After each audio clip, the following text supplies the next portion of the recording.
What Once Was Mine, Chapter 9, Rapunzel. It was summer, so the sun appeared in the bottom left-hand corner of the big window at 6:15-ish. It was hard to tell exactly until the sun rose just a little bit more, enough to send his beams through the holes carefully, bored through a piece of wood, above which the hours were marked off in beautifully painted flourishes. This simple timepiece hung from the ceiling off a stick, hammered sturdily in, because a string would have let it spin and therefore fail its task of tracking the sun. The wind chimes, however, assembled from more bits of wood and pieces of metal and shaped in dried bits of pottery, were free to swing and tinkle as they pleased. These were surrounded by celestial bric-a-brac that also dangled from the ceiling and spun with abandon when the breeze around found them. Papier-mâché stars, comments of hoarded glass shards and mirror, a very closely recreated and golden replica of the constellation Orion, a quilted and embroidered cloth model of the sun, and several paintings on rectangular panels hung such that they faced straight down, so that the viewer in bed might look up at them and pretend they were windows or friends, depending on whether the subject was landscapes or faces. Rapunzel woke up in a dazzling, sparkling, gently chiming display, with more cheer than anyone really should who spent the last 6,000 and approximately 900 days in a lonely tower. This birthday is going to be great. I just know it. She only knew about birthdays because she had read about them in one of the 37 books she owned. Book number 3, Stories from Rome and Other Great Empires. Mark Antony apparently had splendid birthdays, and Cleopatra gave him the most cunning gifts. Anyway, they seemed like a marvelous idea, and she'd adopted this time of year as her own. Had there been anyone around, they would have been amazed at the hermit's beauty. For one thing, her cheeks were surprisingly rosy for a girl who had been indoors her whole life. This was because on sunny Wednesday and Saturday afternoons she carefully followed the window-shaped spout of sun around her room, lying down and soaking in the warm rays.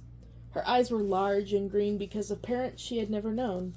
Her lips were usually set in an expectant smile because she was Rapunzel, good-natured, light-hearted, with a quick mind that constantly refused to be crushed by her circumstances. No birthday yet, though, she told herself. Chores first.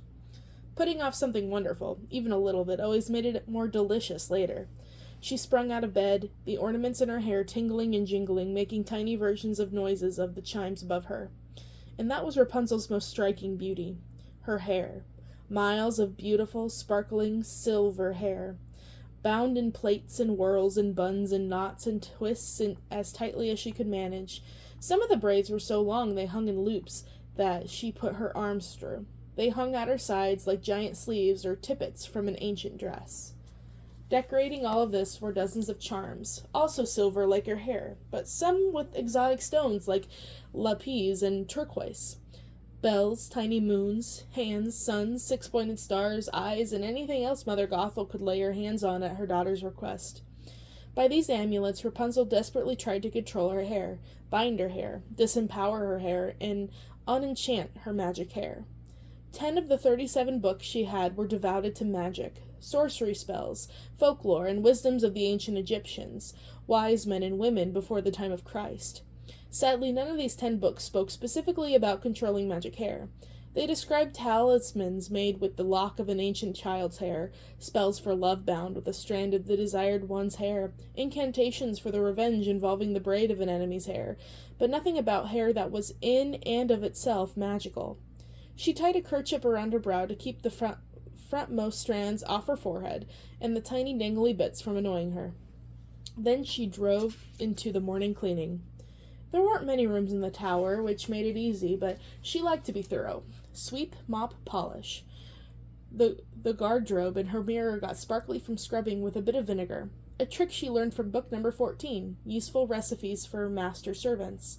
She transferred a day's dress that was soaking in a soapy bucket to a clean water bucket, scrubbing off a bit of the lingonberry juice stain from breakfast on Monday. 7 o'clock. Personal ablutions. She washed her face and nails and applied cream to her cuticles and everywhere on her face, but the T-zone, which was, despite her fairy tale beauty, just a tad prone to breaking out. 8 o'clock. Reading. She reread book number 26, Syrtis Nucius by Galileo. More a pamphlet than a book, but it counted. 8:30. Art. Lacking a proper canvas, or a piece of wall space, she chose to spend her painting time decorating the mop handle. It might not be dry enough to actually use the next day, but it was all right. Birthday weeks meant the occasional break from routine. That was part of the fun. She took out book number 24, Symbols, Runes, and Motifs of the Sami People, and propped it open so she could study the designs while she worked. She didn't copy them exactly, but found them extremely inspirational. The book had runes of enigmatic, powerful gods. She drew lines of girls with long hair she imagined as friends or cousins. The book had pictures of birds that looked like dark messengers. She made her own birds into tiny singers that she saw from her window, quick and gay and full of no meaning beyond their own word.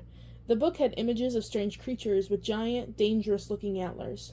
Rapunzel preferred the sinuous lines of mink or weasel, as it wound around and around the handle of the mop, chasing a pink frog with absolutely enormous ears. Though it should be noted that she wasn't exactly sure of the physical details of or actual names of any of these animals. She had been almost none of them in real life, and the illuminations of them in her books were often exaggerated and always different. 10 o'clock. Preparation for the night's astronomy. Rapunzel knew exactly when her adopted birthday was coming because of her careful tracking and observation of the heavens. What had started out as a child's interest in the longer days of summer and shorter days of winter had progressed into a study that had been the praise of any university professor. She knew all the constellations, of course. Which ones came and went out of the seasons? Orion. Which ones stayed wandering the heavens forever? The Big Bear. She could predict when Jupiter would rise. She could predict some lunar eclipses. She had astrolabes and pendulums and squares and straight ledges and compasses for measuring the precise height of an astral object above her window ledge. Besides the actual science and math part, Rapunzel had also liked creating seasonal paintings based on astrological signs, the constellations that the sun moved through as the months passed, especially the ones said to have sway over a person's life. Among her 10 books of magic was number 5, the Annular Tarot, and it had been a favorite of hers for 4 years ago, for the pictures as well as the instructions on how to predict the future. Until, of course, the Tall Dark Stranger, the Finding of Great Treasure, and the travels to a misty and mountainous land had all failed to materialize. She still liked the illustrations, though. Tonight, according to her astronomy notebook, number 4 of her notebooks, which were even rarer and harder to come by than actual books according to Gothel, the moon would be new, meaning not here at all. The sky would be black, but for the stars. And in a few days, the floating lights would appear. They came at the same time every year, even when it was cloudy. Rapunzel could see the telltale pinprick glows of their presence, gold and pink against the clouds, which meant they were of the earth, below the moon and stars. How far up the lights floated she could never tell. They drifted into indifference when her eyes could no longer make them out against the sparkling stellar counterparts. Whether they were a natural phenomenon like rain, that went the wrong way, or some sort of magma or volcanic spew, book number 8, Naturalis Historia by the Pliny the Elder, complete with pictures and notes by Pliny the Younger, including, of course, the Elder's death by volcano, or something else entirely. Pixies? Titans? Rapunzel had no idea. She only knew that they came every year on what she had decided was her birthday. This year she would go see them herself. Just thinking that thought caused the normally cheery and relentless Rapunzel to pause, bringing a flush to her face. It was a heady thought, a decisive thought, an instructional thought. She swallowed and moved on with her day as best as she could. 11 o'clock. Plants. Long accustomed to watching the green world outside her window ebb and flow with the seasons, Rapunzel had made the bold move some years ago of bringing some of them inside. Plants changed, and change was fascinating when you were stuck in a tower your entire life. On the shelves around 2 of her windows she had nice assortment of well-tended greenery, some gifted from her mother and some stolen from the wind in the tower wall itself. She had tiny ivy, dandelion, Rebecca, a bullgoss, and a happy that it was mostly shaded, Cedric the sedge, and a host of tiny vegetal offspring from supper leavings that came and went with the month. Most were annuals, but sometimes the onions flowered and they were beautiful, and the regrown lettuce made pretty rosettes that were fascinating to paint. They were the inspiration for dozens of pastel mandalas on the floor. Carrots made fun feathery tops that she liked to brush along her cheeks. Oh, you have such a tiny shoot, Mr. Celery. Or wait, is that a root growing the wrong way? No, that's definitely a shoot. Good for you. Oh, hello, Dandy. How are you today? Going to bloom and smile for us twice this year? That would be lovely. Etc. Last to check was her namesake, a rampion or bellflower, Campanula republicus, little turnip, all by itself in the beautiful Spanish clay pot with the bright blue glaze. Its blooms were pinky purple stars, tiny but perfect and delicate. Sometimes, if she were feeling down, Rapunzel would secretly break off a leaf and chew it, the sour bitter taste comforting through the worst of the drab winter months, but nothing else grew. Bugs were welcome, even the ones that ate leaves if they stuck around. She named them as well. She also named the moose that had somehow made its way up into the tower into her pantry and nibbled through all of her nuts in a matter of days.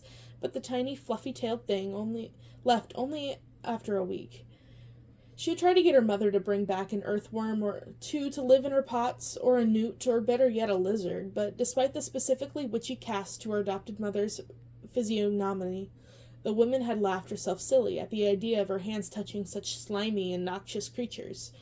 Rapunzel, isolated from gossip and wives' tales and the ridiculous social constraints foisted upon girls, couldn't figure out Gothel's prejudice. These were still just creatures after all, the same as the beautiful bird she saw, only smaller and moistier. 11:30, morning calisthenics and light exercise. From book number 23, Imperial Armies of the Known World and Tactics of the Greatest Strategists, Rapunzel had learned all about how the Romans exercised when they were actively in battle, the training routines from the Spartans, the dance-like moves of warriors in great countries to the east, putting them all together in a way that felt right. Rapunzel stripped down to her undergarments, tied a different handkerchief around her forehead, and worked out with a paintbrush as a military baton.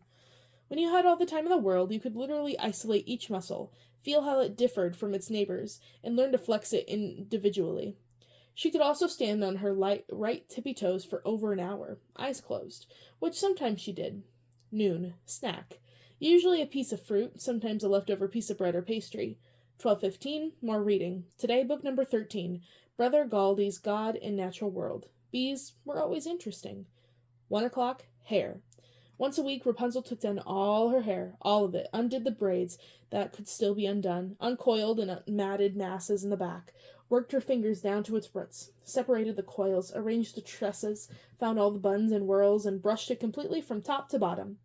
This was a 6-hour affair at least, but every day she attended to the lengths that still came out easily, the bits that framed her face, and the very, very, very longest of braids that she coiled under and over her arms and shoulders like a vest. The one that had also had a serious transport function. She also worked the fancy powder her mother had given her into the roots and down to the ends, freshening and plumping her tresses. She looked into her somewhat dim mirror to check the placement of all the charms and crystals and bells.